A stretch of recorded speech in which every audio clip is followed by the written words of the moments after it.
मोदी सरकार ने विशेष सत्र बुलाया था और इस विशेष सत्र में उसने एक विशेष काम किया और वो काम किया महिला आरक्षण बिल का। इसके अलावा चंद्रयान की सफलता की खूब तारीफ की गई, लेकिन यही विशेष सत्र में एक बेहद घटिया काम भी हुआ।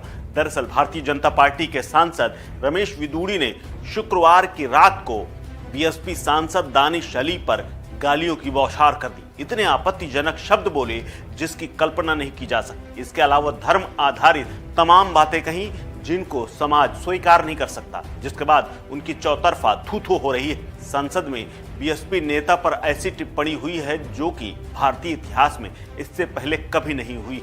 अब बीजेपी नेता उल्टा ही दानिश अली पर ही उंगलियां उठा रहे हैं, यहां तक कि उनके बयान की जांच कराने की बात कह रहे हैं। संसद में उन्होंने पहले क्या बोला था, उसके बाद रमेश विदुड़ी ने क्या बोला, इसकी बात होने लगी। यानी आरोप सीधे ये लग रहे हैं कि दानिश अली ने उन्हें उकसाया था, उसके बाद रमेश विदुड़ी ने उनके ऊपर पलटवार किया और उसी हालत में उनसे अपशब्द निकल गए। यानी अब तरह तरह के तर्क कसे जा रहे हैं, इसके अलावा गढ़े जा रहे हैं। वहीं दूसरी तरफ भारतीय जनता पार्टी के अंदर जो मुस्लिम नेता हैं, उनके भी ट्वीट बेहद चौंकाने वाले हैं। दरअसल पूर्व केंद्रीय मंत्री मुख्तार अब्बास नकवी ने ऐसी बात कही है जो कि हजम नहीं होती। दरअसल पहले नकवी ने शुक्रवार की शाम को सोशल मीडिया प्लेटफॉर्म एक्स पर लिखा कि विदुड़ी को कबीर का एक दोहा उन्होंने याद दिलाया। उन्होंने पोस्ट किया कि भाई रमेश विदुड़ी ऐसी वाणी बोलिए, मन का आपा खोए, औरन को शीतल करे, आपहु शीतल होए।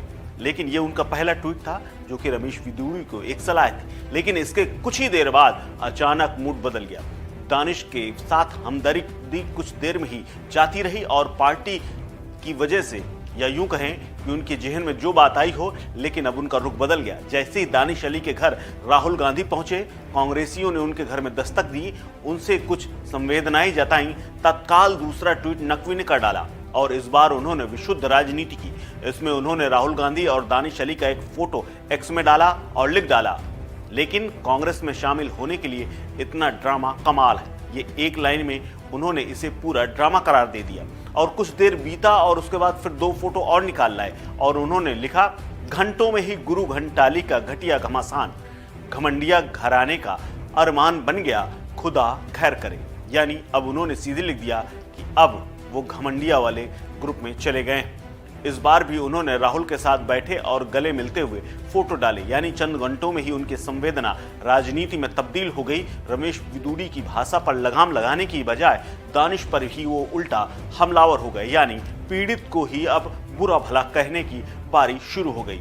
वहीं अपने साथ हुई अभद्रता को लेकर दानिश बेहद दुखी हैं और डिप्रेशन में हैं। उन्होंने स्पष्ट कहा कि जिस दिन ये घटना हुई थी, यानी शुक्रवार के दिन, उस रात वो सो नहीं पाए। उनका सिर फटा जा रहा था, ऐसा लग रहा था जैसे उनका सिर की नस फट जाएगी और उनके साथ कुछ घटना हो जाएगी। उन्होंने मीडिया को बताया कि जिस तरह से उनके साथ सदन में अपमान हुआ है, इससे पहला उनके साथ इस तरह के व्यवहार कभी नहीं हुआ।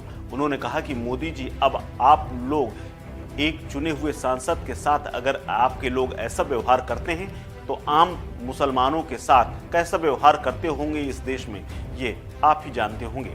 वहीं इस मामले में बीजेपी अध्यक्ष जेपी नड्डा ने भले ही रमेश विदुड़ी को दानिश अली मामले में नोटिस भेजा हो, उनसे जवाब मांगा हो, लेकिन जिस तरह से अचानक से ही बीजेपी नेताओं के सुर और रुख बदले हैं, उसके बाद स्पष्ट नजर आने लगा है कि रमेश विदुड़ी पर कार्रवाई होगी या नहीं।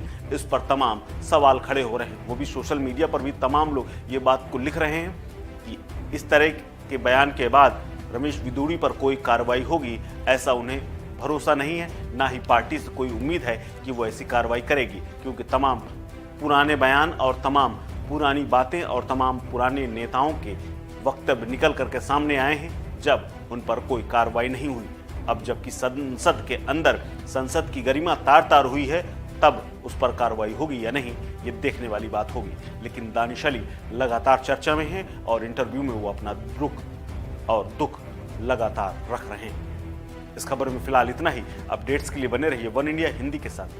नमस्कार।